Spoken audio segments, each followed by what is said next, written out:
اعوذ باللہ من الشیطان الرجیم، بسم اللہ الرحمن الرحیم۔ ہم اپنے چینل گروئنگ اسلام پر آنے والے تمام معززین کو خوش آمدید کہتے ہیں۔ آج کا موضوع ہے کتاب وحی کے بارے میں۔ تو چلتے ہیں بخاری شریف کی حدیث نمبر 3 کی طرف۔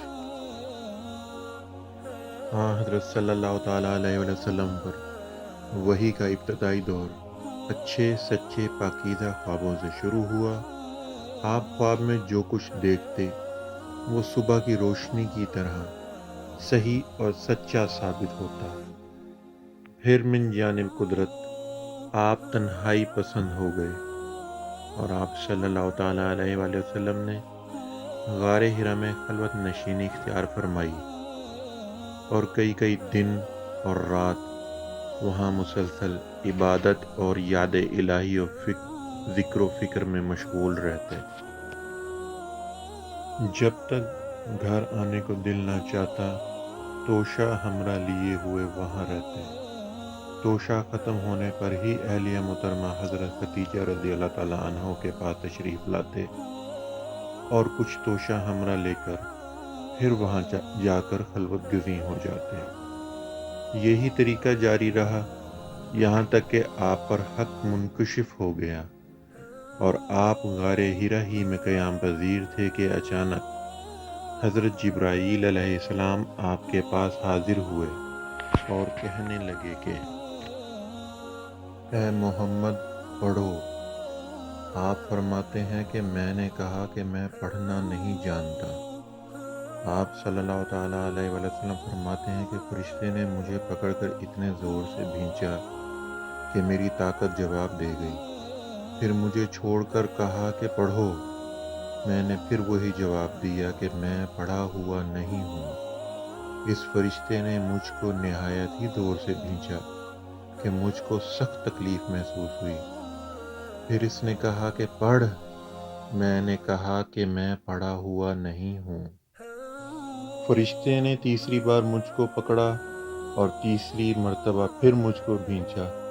پھر مجھے چھوڑ دیا اور کہنے لگا کہ پڑھو اپنے رب کے نام کی مدد سے جس نے پیدا کیا اور انسان کو خون کی پھٹکی سے بنایا۔ پڑھو اور آپ کا رب بہت ہی مہربانیاں کرنے والا ہے۔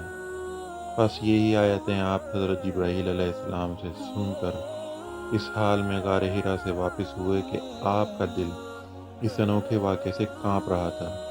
آپ حضرت خدیجہ کے ہاں تشریف لائے اور فرمایا کہ مجھے کمبل اوڑھا دو، مجھے کمبل اوڑھا دو۔ لوگوں نے آپ کو کمبل اوڑھا دیا۔ جب آپ کا ڈر جاتا رہا تو آپ نے اپنی زوجہ محترمہ حضرت خدیجہ رضی اللہ تعالیٰ عنہ کو تفصیل کے ساتھ یہ واقعہ سنایا اور فرمانے لگے کہ مجھ کو اب اپنی جان کا خوف ہو گیا ہے۔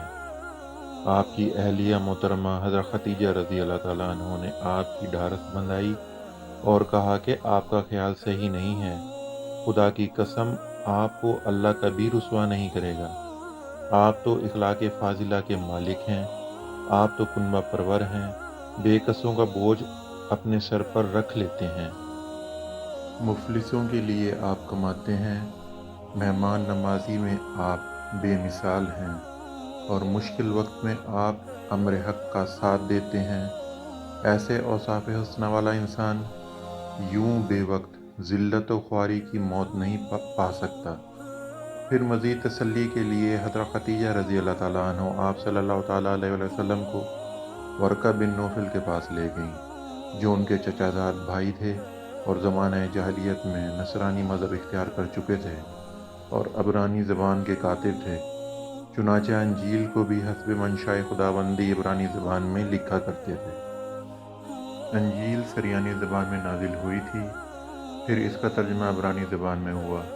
ورقہ اسی کو لکھتے تھے۔ وہ بہت بوڑھے ہو گئے تھے، یہاں تک کہ ان کی بینائی بھی رخصت ہو چکی تھی۔ حضرت خدیجہ رضی اللہ تعالیٰ عنہ نے ان کے سامنے آپ کے حالات بیان کیے اور کہا کہ اے چچا زاد بھائی، اپنے بھتیجے محمد صلی اللہ تعالیٰ علیہ وسلم کی زبانی ذرا ان کی کیفیت سن لیجئے۔ وہ بولے کہ بھتیجے، آپ نے جو کچھ دیکھا ہے اس کی تفصیل سناؤ۔ چنانچہ آپ صلی اللہ تعالیٰ علیہ وآلہ وسلم نے از اول تا آخر پورا واقعہ سنایا، جسے سن کر ورقہ بے اختیار ہو کر بول اٹھے کہ یہ تو وہی ناموس معزز رازدان فرشتہ ہے جسے اللہ نے حضرت موسیٰ علیہ السلام پر وحی دے کر بھیجا تھا۔ کاش میں آپ کے اس عہد نبوت کے شروع ہونے پر جوان عمر ہوتا، کاش میں اس وقت تک زندہ رہتا جبکہ آپ کی قوم آپ کو اس شہر سے نکال دے گی۔ رسول کریم صلی اللہ تعالیٰ علیہ وآلہ وسلم نے یہ سن کر تعجب سے پوچھا کہ کیا وہ لوگ مجھ کو نکال دیں گے، حالانکہ میں تو ان میں صادق و امین و مقبول ہوں؟ ورقہ بولے، ہاں یہ سب کچھ سچ ہے، مگر جو شخص بھی آپ کی طرح امر حق لے کر آیا لوگ اس کے دشمن ہی ہو گئے ہیں۔ اگر مجھے آپ کی نبوت کا وہ زمانہ مل جائے تو میں آپ کی پوری مدد کروں گا۔ مگر ورقہ کچھ دنوں کے بعد انتقال کر گئے، پھر کچھ عرصہ تک وحی کی آمد موقوف رہی۔ صحیح بخاری شریف، حدیث نمبر 3۔